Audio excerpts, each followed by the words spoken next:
Já ouvi várias mensagens sobre esse tema, ou de repente nas citações do tema, mas hoje eu quero pregar especificamente sobre isso. Foi uma palavra que é fruto de muita meditação, e eu falei com o jiu-jitsu na sexta-feira, e hoje eu quero pregar essa palavra aqui no púlpito.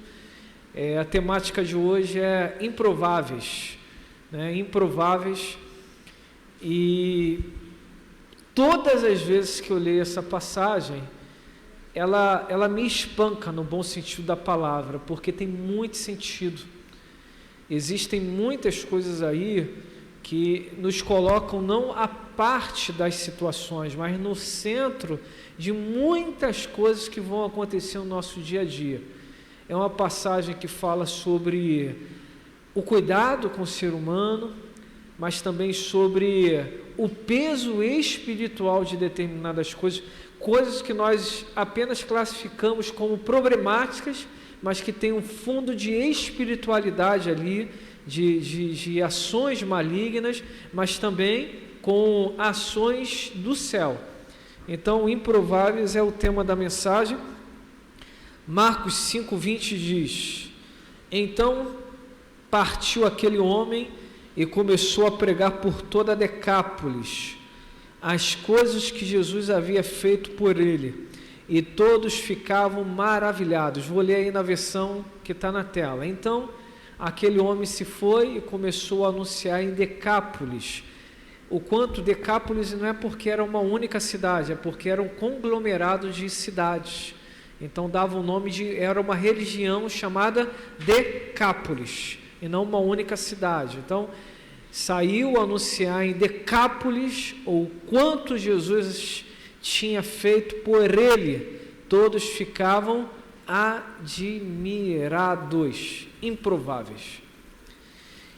Essa é uma das passagens que mais me chamam a atenção, porque ela inicia falando sobre, a princípio, no capítulo 5, no capítulo 4, é o contexto do capítulo 5, que fala que Jesus passou um dia inteiro ensinando muitas pessoas sobre as coisas do reino dos céus, e ele ali foi tão pressionado por muitas pessoas que faltou até o tempo da refeição.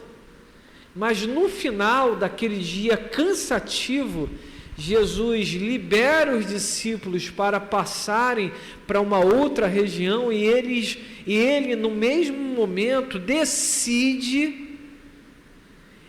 tirar um tempo para oração. E existem algumas versões que diz que ele descansa no barco, e tem uma outra passagem que diz que ele, ao ver os discípulos sendo ali atormentados pelos ventos e as tempestades, ele vai andando sobre as águas ao encontro dos seus discípulos. O ponto é que Jesus dá a direção para aqueles discípulos irem para um outro lugar. E indo para um outro lugar, esses discípulos são atormentados por uma forte tempestade no meio do mar, ao ponto de acharem que iriam morrer. Mas veja bem, a maioria dos discípulos eram pescadores. E que tempestade é essa que pode fazer com que um pescador chegue ao denominador que, se não for ação divina, ele venha a morrer? Aprendemos de cara que tem situações na nossa vida, em nossas vidas, que fogem do nosso controle, mesmo no ambiente que mais temos controle. São áreas que nós nos orgulhamos, às vezes dizemos: aqui de boa, sou especialista, estou tranquilo. E nessas áreas surgem verdadeiras tempestades, ao ponto de acharmos que na área do nosso domínio nós poderemos morrer. A vida traz essas situações, e na vida vivemos muitas tempestades como esta. Citei na sexta-feira que essa passagem me faz lembrar no nossa lua de mel. Na Baía de Angra, nós pegamos o famoso sudoeste, indo para a nossa lua de mel. E eu achando que era um machão, sorrindo da minha esposa desesperada. Minha esposa faltava se jogar no chão do barco, porque o vento batia, as ondas literalmente espancavam o barco, e as ondas eram tão grandes que, sem exagero, meus irmãos, o barco subia como se na altura dessa igreja e descia assim de ponta assim.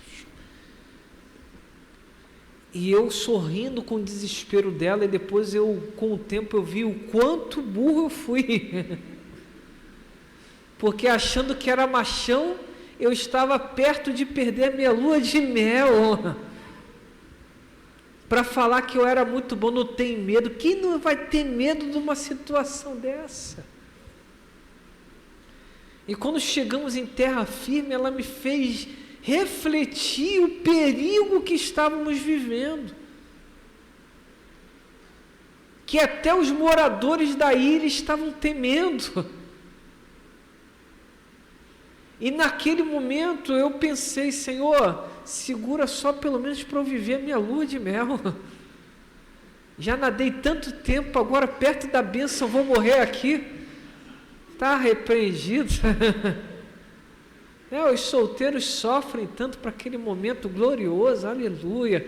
Meu irmão fala que chegou na lua de mel dele, ele cantou para a esposa: quanto tempo esperei, chegou a minha vez, sei que hoje é meu dia. Então, um momento glorioso para a vida do casal. Estávamos lá, minha esposa sofrendo, e ela depois me fez entender que eu poderia ter chegado perto da bênção e não ter vivido a bênção. Eu não sei qual é o sentimento do coração daqueles pescadores, irmã Célia. Mas Alice, eu sei que era algo tão pesado que mesmo na área do domínio deles, eles temeram pela vida deles. E pescador conhece mar.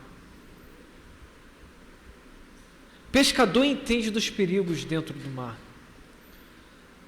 Mas estavam ali aqueles homens temerosos, pedindo ajuda para Jesus, pedindo que Jesus estendesse as mãos e fizesse alguma coisa. Pois bem, Jesus fez.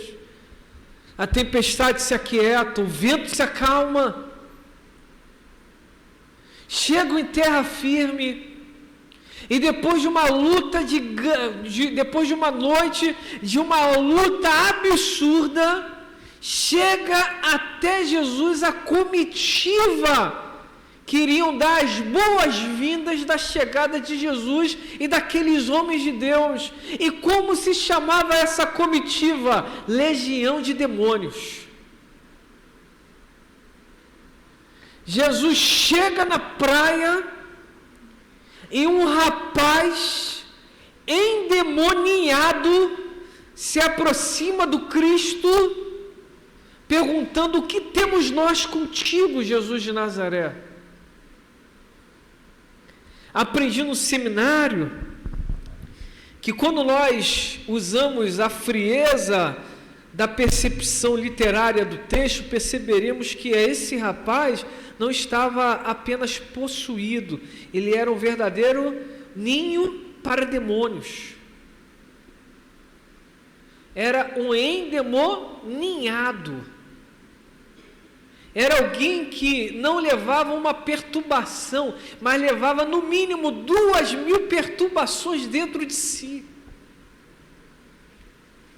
Um rapaz que a Bíblia faz questão, do versículo 3 ao versículo 8, descrever como perturbadora era a vida desse rapaz, que vivia entre os sepulcros, juntamente com os animais, que as cadeias e as prisões não podiam detê-lo, que andava sem repouso, deixa a Bíblia bem claro no versículo 5, sem descanso. Esse rapaz só vivia se autoflagelando, se cortando, se machucando. Olha que quadro terrível desse rapaz, que não tinha convivência com outros homens, porque viam naquele rapaz um homem fera, uma pessoa desequilibrada, uma pessoa totalmente fora do seu eixo de normalidade, uma pessoa perigosa. E isso fazia com que esse rapaz, além de viver em um lugar que não foi criado para vivos, sepulcros, é um lugar que é um hotel para morto, ou para mortos. Mas estava esse rapaz num lugar de morte. E você vê, olha que coisa maravilhosa, Henrique. Toda pessoa que dá vazão para o inimigo, em vez de viver em lugares de vida, opta cada vez mais em viver em lugares de morte, porque porque um abismo chama outro abismo. Existem os coveiros, mas ser humano não nasceu para viver entre os mortos. Mas esse rapaz estava ali, entre os sepulcros, no lugar que exalava a morte, carne podre, lamento de pessoas que perderam entes queridos, e ele estava justamente ali naquela região de dor. Um dia, em um aconselhamento pastoral, porque eu não sabia o que fazer diante de uma situação, um pastor falou comigo: pastor Diego, pessoas doentes sempre procurarão outras pessoas doentes para justificar as doenças que eles estão levando consigo. Em quadro psicológico, quem tem crise sempre vai procurar outra pessoa em crise. Porque até entender que precisa de ajuda, na verdade, no primeiro momento eles vão procurar respaldo para aquilo que estão fazendo. Por isso que para uma pessoa que está na alma doente, você dizer ou não, ele te vê como um inimigo e não como um amigo. E ele vai buscar de todas as formas respaldo em outras pessoas para justificar o injustificável. Até que então chegue na fase da cura. E a fase da cura qual é? Enxergar as próprias misérias e entender que na verdade ele só está entre os sepulcros porque também foi uma decisão dele. E ele precisa se arrepender e buscar um caminho para sair daquela realidade. Esse rapaz estava ali entre os sepulcros, num lugar que fedia, que cheirava a morte. Estava ali entre animais, e não estava apenas em um lugar de sofrimento. Esse rapaz também estava trazendo transtorno e problemas para si mesmo, porque ele estava ali não apenas mal se alimentando, mas ele estava ali se cortando, se mutilando, se machucando. Naturalmente, pessoas que se sentem escorraçadas do convívio de outros seres humanos buscam de várias formas se machucarem. E como fazem isso? Se culpando o tempo todo, se inferiorizando o tempo todo, se martirizando o tempo todo.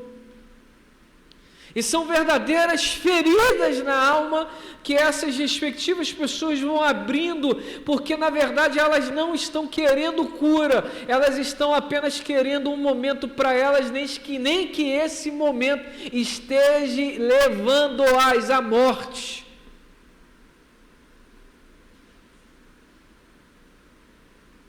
Está esse rapaz que não tem sequer apoio da família, porque é impossível conviver diante de uma pessoa como essa, com um quadro como este, uma pessoa que é uma fera, um homem fera. Para alguns poderiam dizer um monstro, ignorante. Alguns outros poderiam dizer, esse não tem mais jeito. Alguns outros podem dizer, esse não produz nada, esse é um homem improdutivo. Alguns podem olhar e falar assim, daquele ali não vai dar nada a não ser a morte. Por quê? Porque onde ele está andando é um lugar de morte. Então não tem nada melhor para ele, ou nada mais transformador para ele, do que ele também morrer. É um tipo de pessoas que outras pessoas olham e falam, não vai dar em nada esse menino. Não vai dar em nada essa moça. Eles nunca vão conseguir reverter isso na vida deles. Eles nunca vão conseguir ser transformados ou transformar a realidade deles. Eles estão aí no lugar de morte. Mas olha que coisa incrível. Quando os seres humanos vivem neste ponto, eles não apenas afastam pessoas que os amam, porque, veja bem, certamente os parentes tentaram botar roupa nesse rapaz, mas ele rasgava. Certamente, acho que a mãe desse rapaz procurava de todas as formas de dar alimento para ele, mas quem pode prover alimento em todo o tempo? Um homem que é um ignorante, uma fera braba. Tem como? Não tem como. Quem vai prover conversa para alguém que só anda rosnando, gritando o tempo todo? Existe conversa com quem só grita na vida? Olha que como é rico esse texto. Está entendendo agora porque eu falo que todas as vezes que eu leio, esse texto me espanca? Gritar para aquelas pessoas que só acham que só elas estão certas. Não tem esse tipo de pessoas? Deixa eu falar com... Não vem não falar comigo não! Que isso? Calma. Que coisa... Eu que sou certo, a forma que eu vejo a vida é certa, a maneira como entendi a vida é certa. Não vem não! Calma, só quero conversar. Só quero conversar. E aqui o que acontece? Um dia a voz que quer conversar se silencia e a pessoa fica sozinha com seus gritos, porque só grita quem está com um grito entalado no coração e não conseguiu ainda se entender consigo mesmo.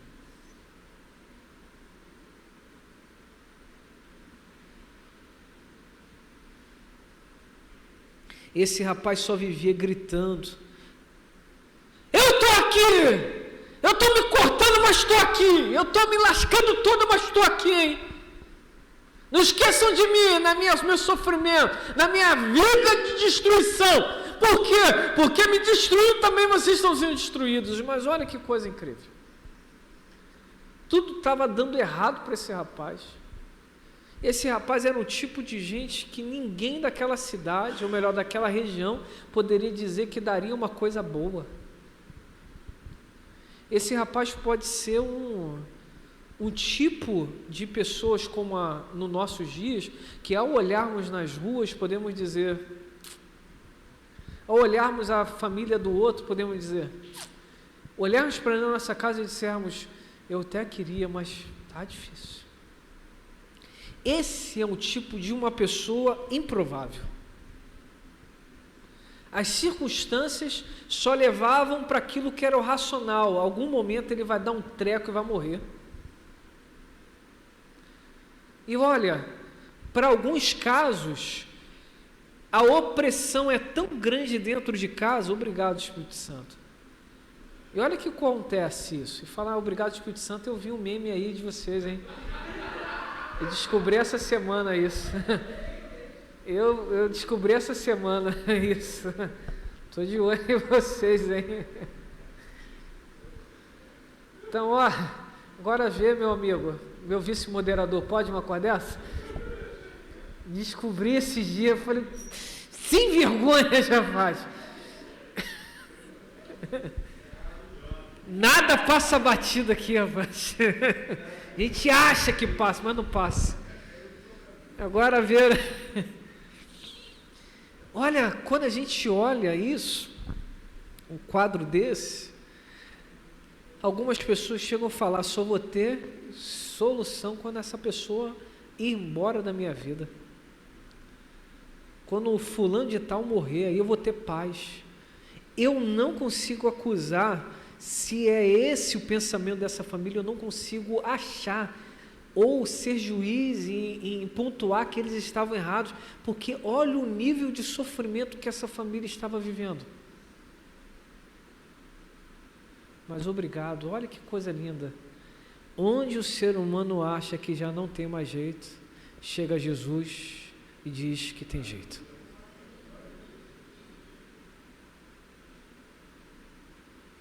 Esse rapaz é um tipo de meninos que estão nas ruas, de garotos, de moços que estão sem norte na vida e por isso andam pelos sepulcros do viver,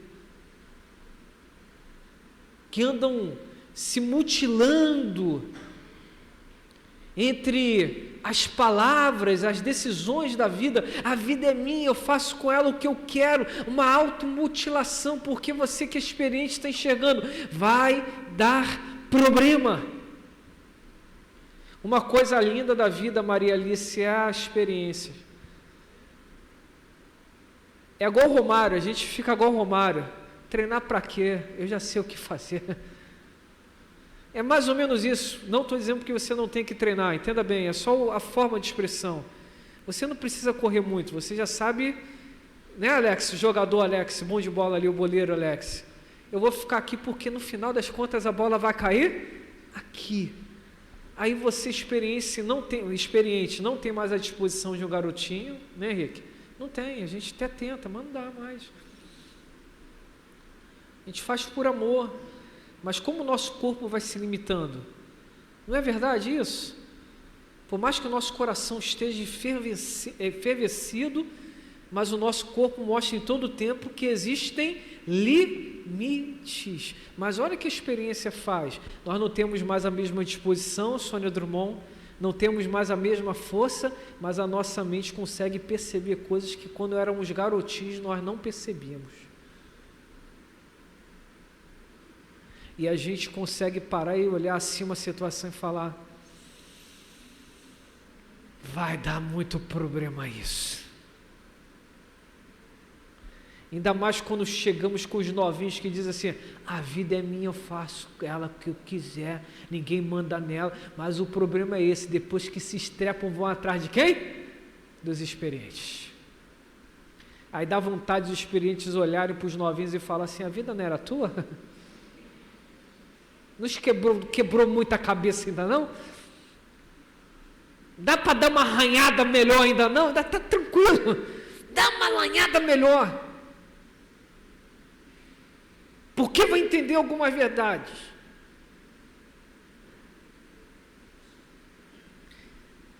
Eu não consigo enxergar a família como culpada em pensar que talvez a solução fosse o problema, a morte desse rapaz, mas ao mesmo tempo eu não consigo ver a experiência como não sendo ponto de equilíbrio e dizer, apesar disso tudo, ainda há esperança.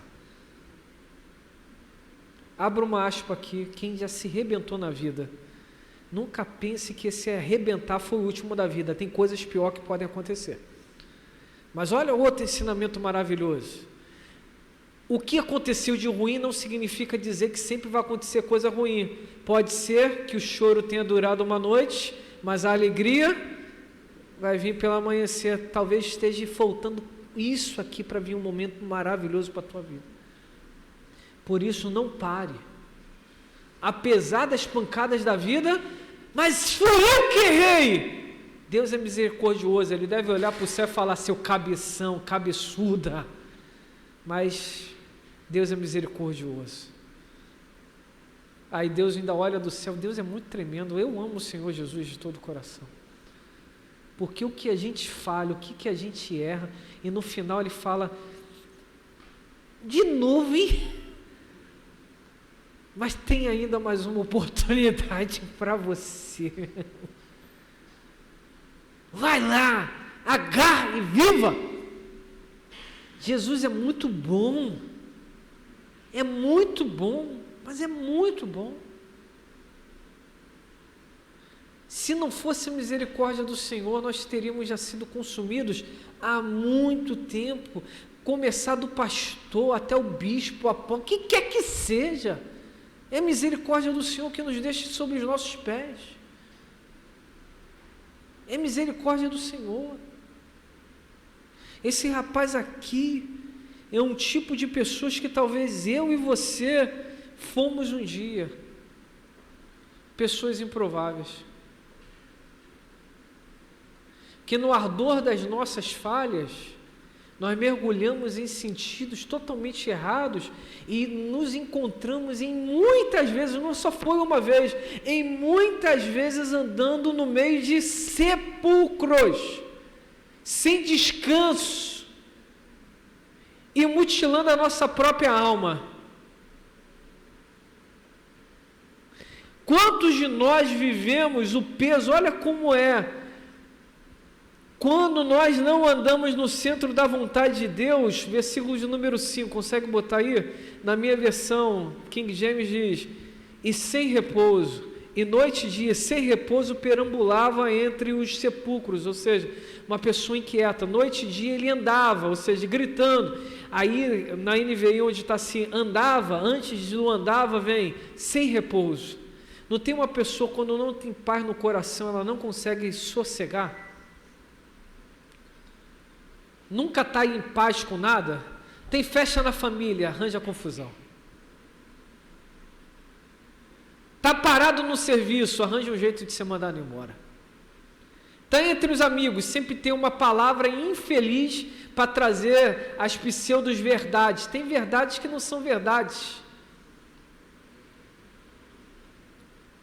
Quando a pessoa não está em paz com Deus, ela cria em todo o tempo motivos para trazer problemas para outros, sem descanso. Elas não descansam e não deixam outros descansarem. Olha por quê? Porque ele andava de dia e de dia eu estou acordado, mas e à noite? Que você quer descansar, mas a pessoa não te deixa descansar. Mas tudo isso, aí vem mais uma verdade. A gente não pode perder o foco do contexto da passagem. Tudo isso esse rapaz vivia porque ele era um ninho de demônios. Muitas vezes nós olhamos para pessoas improváveis e dizemos, é um perturbado, não tem mais jeito, não tem mais solução, mas na verdade toda aquela perturbação tem uma origem. E qual a origem é? Demônios. Demônios que estão agindo ali para trazer perturbação ao coração das pessoas. Eu não sei vocês, mas já teve opressões na minha vida que literalmente eu enxergava situações acontecendo eu com os olhos abertos. Eu nunca fui ciumento, mas já convivi em conversas pastorais com pessoas ciumentas. E já fui ali, tive oportunidade de conversar com pessoas que nunca aconteceram nada, mas tinham um problema. Por quê? Porque a pessoa achava que tinha acontecido, porque a pessoa imaginou que tinha acontecido, então ela achava que aquilo aconteceu. Existe termo bíblico que diz que existem realidades que o demônio cria, que parece para a gente como sendo verdadeiras realidades. Nós passamos a acreditar que aquilo que está desenhado é uma verdade, mas aquilo que está desenhado é uma mentira. Só foi um ambiente que o inimigo criou para nós acreditarmos naquilo que ele quer que acreditemos. Não tem mais jeito para mim. Aí o inimigo cria um ambiente de sepulcro dizendo, você está morando no sepulcro. Não tem mais jeito para mim, o inimigo cria um ambiente que você não consegue descansar. Não tem mais jeito para mim, o inimigo cria um ambiente que você acha que é normal se automutilar. Aí você diz, mas estou de boa. E a palavra diz: não, você apenas está fazendo aquilo que o demônio está te direcionando a fazer. Porque nada que não seja natural pode ser benéfico. Só há uma forma de vivermos aquilo que é benéfico, vivendo aquilo que é natural. E o que é natural? Um ser humano comum andar com outras pessoas, um ser humano comum poder descansar, um ser humano comum ter a consciência que ele não pode martirizar a própria alma, um ser humano comum andar vestido, um ser humano comum ter convívio com outras pessoas. Mas aí entra um inimigo, cria aquela situação falaciosa, verdadeiras castelos de situações, e faz com que você acredite que está muito bem, mas na verdade você está sendo manipulado pelo inimigo, e no final das contas ele não apenas quer te destruir, mas ele também quer destruir quem está perto de você, através de você, para depois te destruir.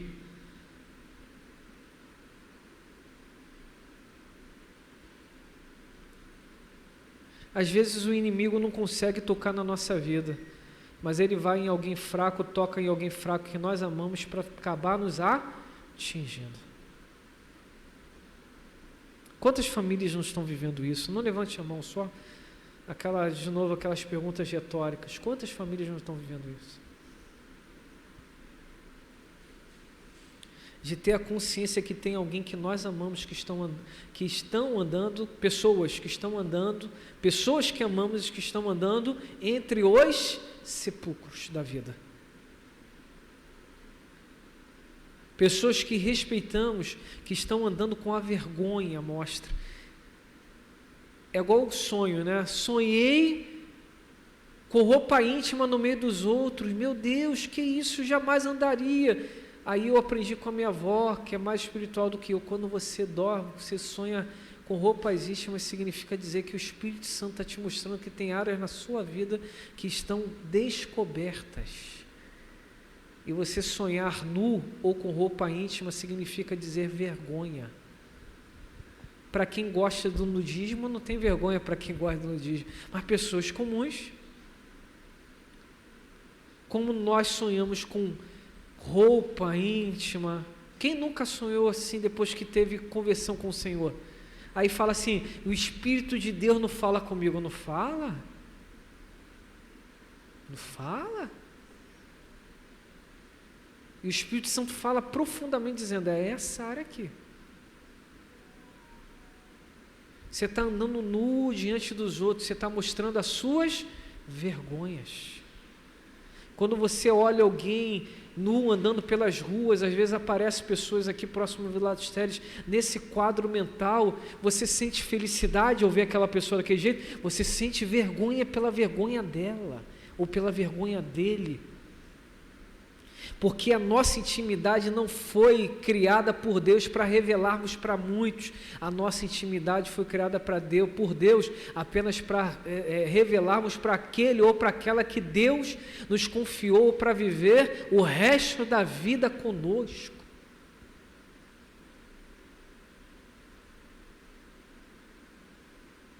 Por isso que os mais novos, se vocês não erraram, cuide para não errar.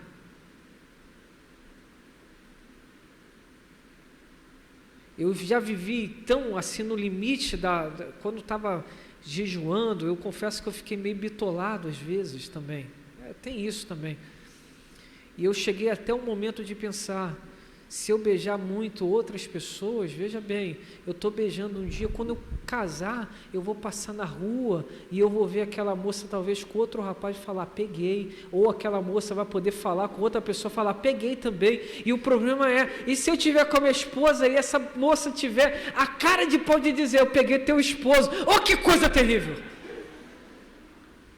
Está amarrado, rapaz. A gente, quando é novinho, acha que tudo é maravilhoso. Mas quando a gente fica velho, fala: Jesus, tu tem de misericórdia da minha vida. Me faça igual Jesus, ficar transparente quando estiver nessas multidões. Ninguém me vê, Senhor, não deixa que veja, não deixa que veja, não deixa que veja. Não deixa que veja, Jesus.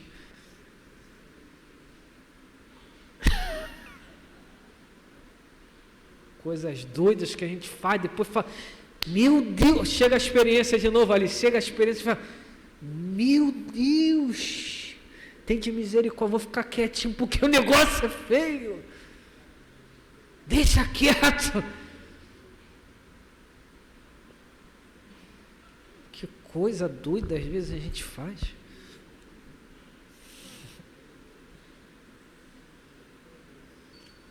A gente às vezes precisa, sabe, ter os cuidados.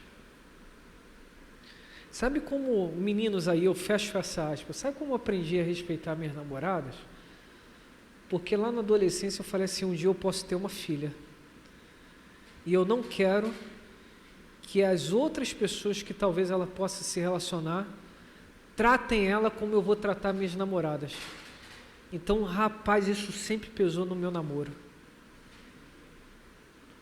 Porque eu sempre achei que eu poderia ter uma filha. E vai Deus, vem me dar a primeiro filho é a quê? Filha.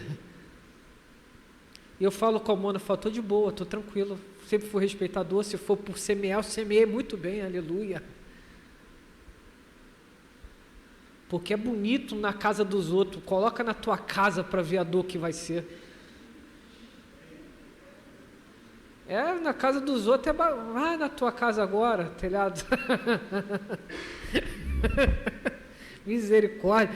Quem foi aí, pipa voada, fala assim, Senhor, graças a Deus, tu me deu misericórdia, meus filhos estão direitinho. Obrigado, Jesus. Né? Dá até para comprar um troféu no final das contas e falar, Jesus, muito obrigado. Meu Deus. Que eles não fizeram o que eu fizer, porque também não tinha o teu conhecimento, Senhor. Deus leva tudo em conta, o tempo da ignorância, eu não tinha o teu conhecimento, Jesus. Mas e quem tem o conhecimento que é crente, ainda assim faz um bocado de besteira? Aí, meu irmão, coisa fica feia depois. Lá na frente pesa.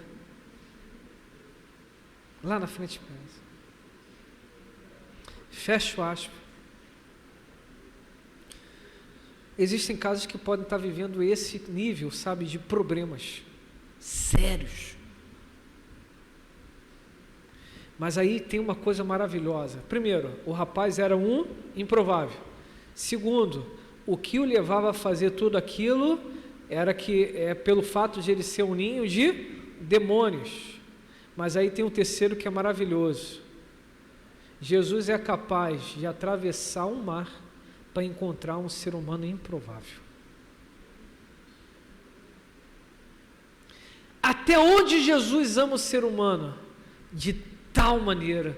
Como explicar isso? Não se explica, se vive. Jesus atravessa só para ter um encontro com o rapaz. Alguém que as pessoas diziam, não tem jeito, não vai dar bom, fez muita besteira na vida, não tem como ter uma segunda chance. E Jesus vai ter com esse rapaz chega com a comitiva do inferno para falar com Jesus. Estabelece um contato com Jesus. Jesus trata a vida daquele rapaz e algumas coisas se destacam. Primeiro, o que se destaca desse contexto? Primeiro, que toda aquela situação de errado que aconteceu com aquele rapaz não se justifica apenas pelo demônio, porque talvez em algum momento aquele rapaz se permitiu viver. Não tem o abismo busca outro abismo? Nada muito ruim começou muito ruim, começou com coisa pequena. Eu lembro que na minha infância, os meus amigos começaram bebendo cerveja. Eu tinha 12 anos de idade, eu lembro como se fosse hoje. Tem nada a ver, meu pai bebe cerveja, eu vou beber cerveja. Aí desses amigos, um grupinho colocou o nome lá e eu fazia parte dessa ganguezinha, né? Aquela coisa de criança. Eu não bebia, mas aprontei muito na vida também. E sempre no limite do Senhor. Olha que testemunho poderoso. Grava, segura essa. Aí começou o cigarro, os bailes da lado A, lado B. E aí começaram a frequentar os bailes da Mangueirinha na época. Tem famílias que entendem bem o que eu estou falando. Pastor não caiu de paraquedas, pastor tem vida. Aí íamos para os campos jogar bola. Aí do cigarro começou a ser a maconha, porque a maconha deixava eles tranquilos. Eles estavam anestesiados para jogar bola. Então, antes do futebol nos campos, tinha o grupinho para fumar maconha para ir. Olha como uma coisa foi abrindo porta para outra. Começou com a cerveja. O que tem a ver cerveja? O que para um adulto é esporte, para um adolescente a cerveja é uma droga lícita, desinibidora. Então, quando o adolescente toma, ele fica mais solto. Por isso que a maioria das festas dos adolescentes hoje estão sendo regadas com bebidas alcoólicas.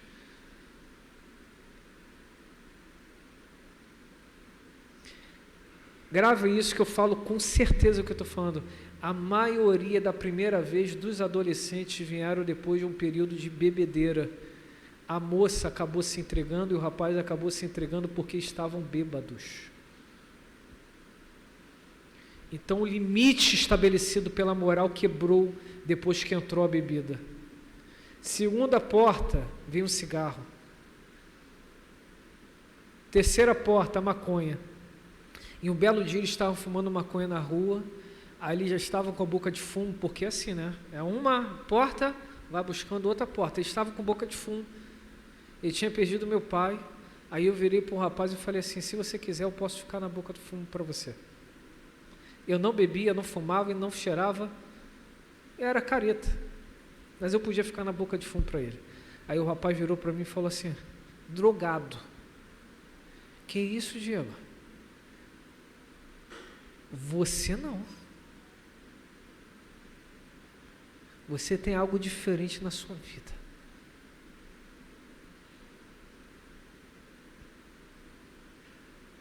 Tem muitas coisas que nós deixamos de fazer porque a nossa moral em Deus nos tirou. Mas tem outras coisas que foram a ação direta de Deus, falando assim: saia daí. Porque esse ambiente não é seu.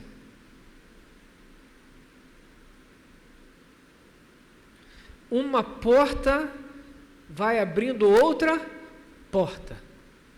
Esse rapaz não chegou nesse estado deplorável de um dia para a noite. Começou com coisas pequenas, sem repouso. Quantos adolescentes passam noites em claro, consumindo coisas que não tem que consumir? Espírito Santo está falando com gente aqui, não está? Consumindo o que não tem que consumir, o corpo não descansa, a mente fica passiva para um bocado de informações indevidas, o corpo não descansa, a mente fica aberta, o inimigo vê uma brecha para entrar. Ele andava noite e dia porque não tinha repouso, descanso. Andava o tempo todo sem destino. Andar o tempo todo, que a Bíblia quer dizer que são pessoas sem destino. Quantas pessoas movidas pelo inimigo, parece que não tem destino. Começa uma construção, para.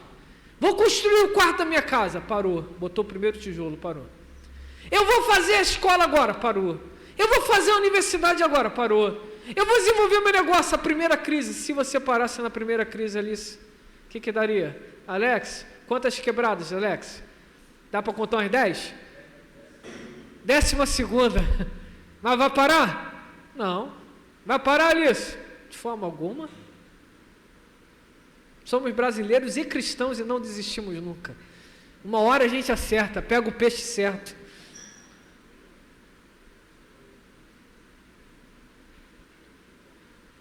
Quantas coisas as pessoas começam, o namoro, começou a dar crisezinha, não quer para mim, mas espera aí, você não orou, eu estou falando, Deus me abençoa, pastor, quero conversar contigo, acaba o casa, namoro, cadê pastor? Bobão pastor, isso. Às vezes eu me sinto um bobão, eu falo, vou orar abençoando, termina, dá vontade de falar, não quer orar, não voltar para desabençoar o que está abençoado. Que coisa! Pastor é igual pai no final das contas. Olho para vezes no espelho e falo, pastor bobão. Igual a Peppa Pig para o papai Pig.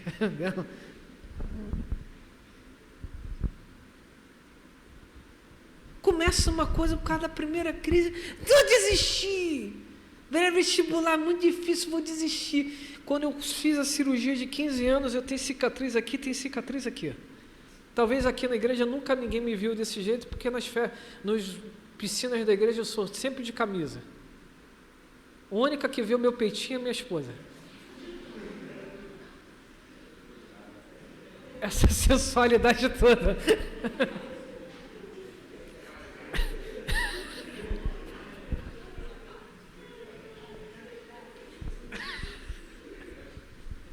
Essa coisa bonita, né? Essa sensualidade toda é só para ela. Então, eu tenho cicatrizes na barriga. Eu tenho cicatrizes. Então, meus irmãos, eu estava onde que eu me perdi? Depois da sensualidade, eu me perdi. Eu estava onde? Estava falando do quê? Esqueci. Oi? Não, mas antes da cicatriz, estava falando do quê? Hã?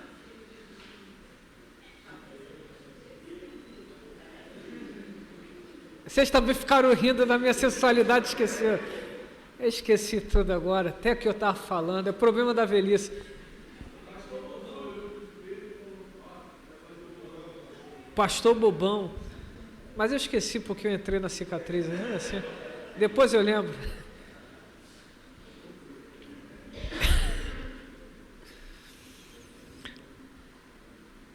Eu não sei porque eu falei da cicatriz, mas tinha um motivo a cicatriz. Quando eu lembrar, eu volto na cicatriz. Mas olha, com o tempo, a gente percebe que, de fato, um problema grande nunca começa grande. Sempre começa de pequenas coisas.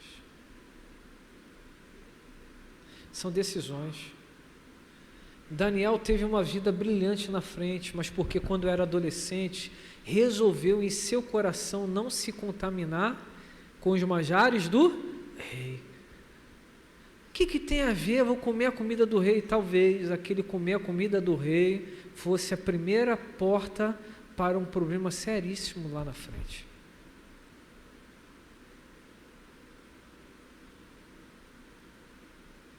Lembrei, eu recém-operado, eu sempre fui muito Caxias. Hoje eu vim falando com a minha esposa e falei, lembre-se, Mona, se lembra, que eu estava desabafando com ela, falando como alguns homens são bobões. Desculpa a franqueza. Aí eu falei, Mona Lisa, se lembre qual foi o dia de doente que eu deixei de trabalhar. Ela falou, não lembro. Até quando eu vou para o hospital, não tenho condições. Em casa, quando acontece de ficar em casa, o que você faz? Pega o computador e cliente no telefone, proposta no computador. Só deixou de sair. Falei, se lembra? Ela falou, não lembro. Falei, então, o peso da responsabilidade de cuidar da casa me faz sair da cama todos os dias. Porque eu estava falando com ela que parece que alguns casamentos, só quem tem valor, são pessoas que não são responsáveis. Serve tanto para homem quanto para mulher. Os irresponsáveis têm valor.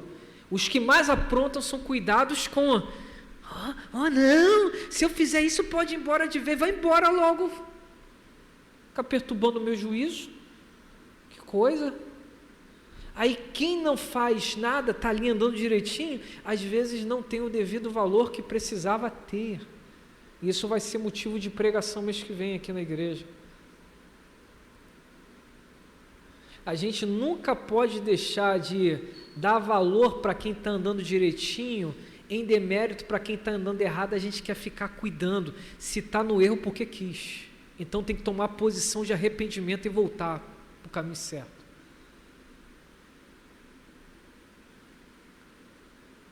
Um homem que não valoriza a esposa crente, serva de Deus, que está dentro de casa, merece apanhar da vida.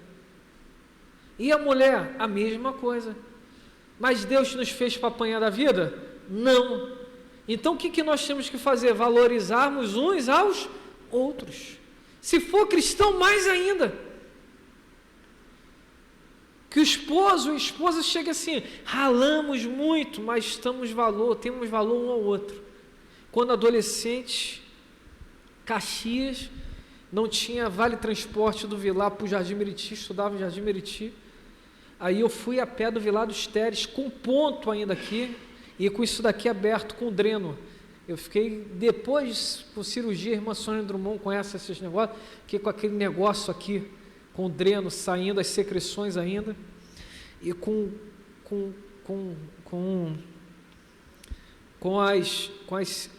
os pontos, e eu fui para a escola,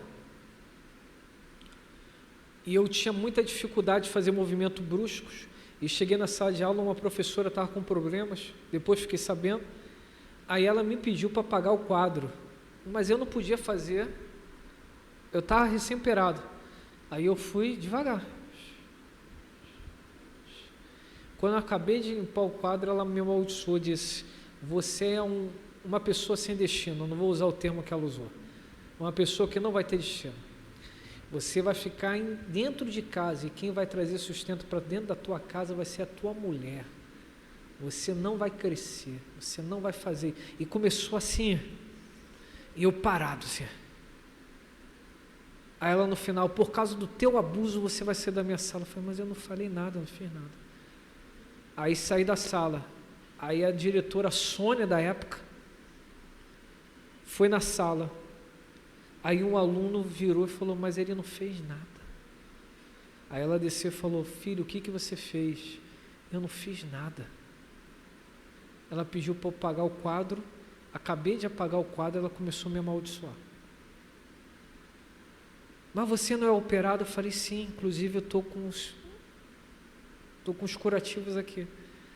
Ela falou: não fica assim, fica aqui, ela não está bem, fica aqui na sua aula, você não está de suspensão, não vou te botar de castigo, mas você vai ficar aqui hoje e depois eu vou conversar com ela.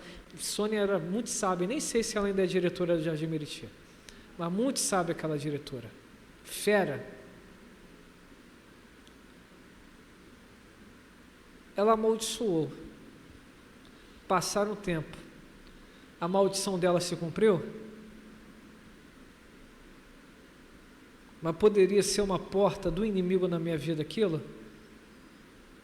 Eu sou de uma família em que eu não lembro do meu pai bom, a lembrança que eu tenho do meu pai é um homem doente, que passava dificuldade, que tinha que botar farinha no feijão, que todo o dinheiro de dentro de casa tinha que ter dentro de casa, que quando chovia pingava toda a casa, que nós não tínhamos carro e por isso tínhamos que andar a pé para cima e para baixo, que dependíamos de carona para ir para as festas, que éramos daquela família que levava a bolsa no bolso da calça, porque depois da festa a gente catava os salgados todo para levar para casa, para comer no outro dia. Vocês estão entendendo aqui algumas coisas onde eu quero chegar? Todos nós somos um tipo de pessoas improváveis.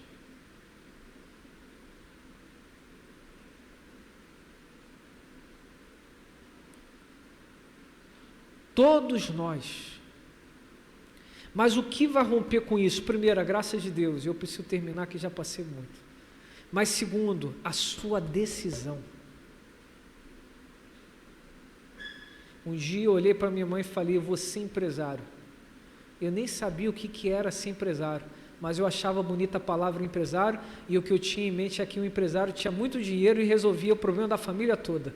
Continuo sendo empresário, mas não resolvi o problema de ninguém, só arranjei mais problema. Mas uma coisa eu tenho certeza, gravem isso, jovens: na minha casa, a provisão, minha esposa está ali juntinho comigo, mas nunca virá por uma situação errada.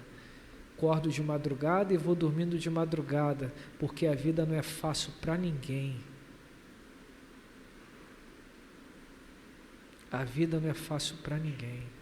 Se você quer mudar a realidade na sua casa, você vai sofrer, porque toda mudança vem com base no sofrimento. Você está mudando o eixo existencial da sua família. E quando acontece isso, você sofre, você chora, mas tem coisas extraordinárias chegando. paga-se o preço. Esse rapaz foi ter com Jesus porque Jesus quis ter com ele. A Bíblia diz que nós não amamos Jesus primeiro, foi Ele que nos amou primeiro.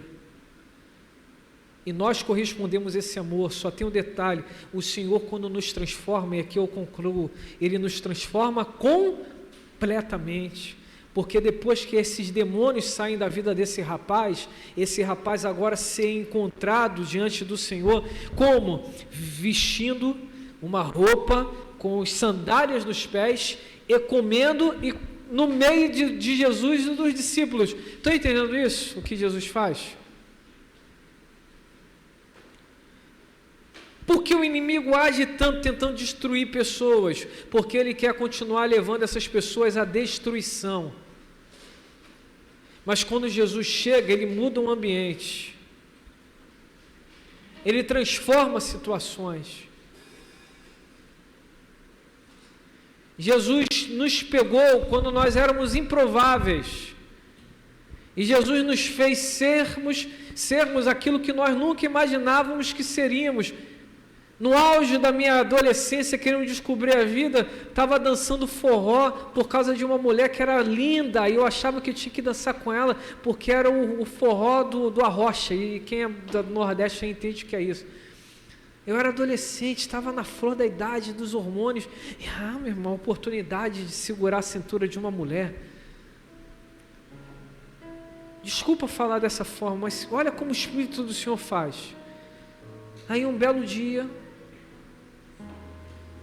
na conversa com aquelas pessoas, aquela pessoa falou: fulano de tal pode ser homem de Deus, mas Diego não, porque eu era sempre muito tirado para as coisas. Aí um belo dia eu fui no encontro de jovem, aí um pastor lá da Suécia falou assim: Deus está querendo fazer aliança com pessoas, mas você vai ter que fazer alguma coisa. E o que você vai ter que fazer? Você vai ter que entregar para o Senhor as suas ficadas. Eu entendi o recado, eu falei: Senhor, não vou poder beijar a boca mais de ninguém. Eu estava na flor da minha idade. Alice, eu fui até a frente, porque eu acredito que movimentos naturais movem o céu. Eu falei, de boa, doendo o coração, eu falei: Senhor, nunca mais vou ficar. Depois que eu fiz aquele voto com Deus, o que mais apareceram foram pessoas para eu ficar. Mas eu tinha um voto com Deus. E naquele dia eu tive um encontro genuíno com o Senhor Jesus. E o improvável hoje é um pastor que está pastoreando o Jardim Meriti. De um improvável, hoje você está aqui como líder, como apoio, como um conselheiro. Como um improvável, Deus te tirou e hoje você fez faculdade, coisa que na sua família ninguém fez, mas você fez. Como improvável, você terminou o 2º grau, coisa que era terrível para dentro da sua casa, porque nunca ninguém tinha conseguido terminar o 2º grau. Como improvável, você mesmo tendo uma vida de erro, mas quando encontrou Jesus, você andou no caminho e você casou. Você era, tanto homem como mulher, alguém que falava, nunca vai casar com alguém direito, e você encontrou em Jesus alguém digno que te deu valor, e você deu valor para esse rapaz também. Os seus erros não foram um ponto preponderante para impedir de uma vida transformadora lá na frente, mas você tomou uma atitude com Jesus, você sentou com Jesus, você em algum momento foi improvável, em algum momento você foi improvável, e esses improváveis nós encontramos aqui na igreja. Eu sou o primeiro deles, quem pode dizer isso também? Eu sou o primeiro deles, todos nós. Mas quando aí Jesus vem e fala: não, pelado não, vergonha não, toma aqui a roupa. Descalço, toma aqui as sandálias. E sabe qual linda história? Obrigado, Espírito Santo. Os discípulos tinham orientação de não andar com 2 sandálias, não andar com 2 vestimentas, mas de uma forma sobrenatural tinha sandálias. Obrigado, Espírito Santo. Meu Deus, que forte isso. Sabe por que tinha vestimenta e sabe por que tinha sandália para aquele rapaz? Sabe por quê? Porque Jesus já foi para aquela cidade sabendo que ele ia encontrar aquele rapaz, ele iria restaurar aquela vida. Jesus não tinha uma roupa a mais, Jesus já tinha uma roupa com nome, o ex-endemoniado que vivia nos sepulcros. Obrigado, Espírito Santo. Aleluia! Os discípulos não podiam andar com roupa a mais, mas Jesus naquele dia levou uma roupa, porque não era mais, já tinha destino. Que lindo isso, né, mestre Alex? Já tinha um destino. Está indo encontrar quem? Um rapaz que é ninho de demônios, só tem 2.000 demônios nele. Mas estou tranquilo, por quê? Porque ele vai ser liberto. E aí? Ele vai ser testemunha lá em Decápolis.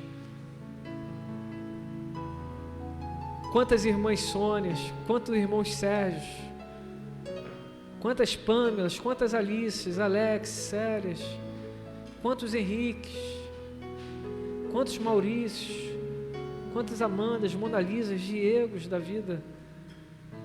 Em um momento estava assim, sem destino, mas Jesus veio e falou: tem uma roupa nova para você, tem uma sandália para você. Aleluia, aleluia. Você está achando que nunca ninguém vai te dar ouvido, mas fica tranquilo, eu também trouxe os meus discípulos. Senta aqui, vamos comer juntos, porque na casa do Pai você recebe uma nova família e você tem novos irmãos, que não vão apontar o tempo que você andava entre os sepulcros, mas vão te mostrar o caminho do tempo que você vai viver para a glória do nome do Senhor. Senta aí, pode sentar, porque essa é a tua nova família. Eles não sentariam contigo, mas eu sento contigo, diz o Senhor Jesus. Os seus parentes não tinham mais coragem de sentar contigo, mas fica tranquilo, tem discípulos que entendem o que é valorizar os improváveis, porque um dia eles também foram improváveis. Então só entende os improváveis que um dia se entendeu como um improvável da vida. E eu me entendo como um improvável, por isso que todo mundo tem valor. Eu brinquei hoje, falei Sarto Soriano, uma pessoa totalmente para a sociedade perdida. Aqui tem o endereço certo. Qual o nome da igreja? Qual o endereço da igreja? Rua Indiana, número? É para você que está doente.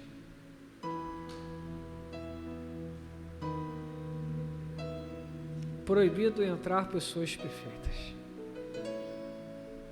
É para você que entende que precisa de ajuda.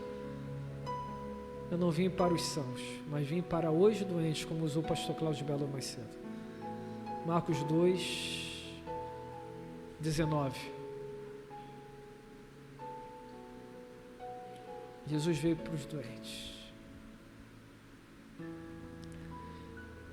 Eu estou em Jesus, mas continuo precisando do remédio do céu. Todos os dias eu falo: Senhor, manda o teu remédio. Improváveis.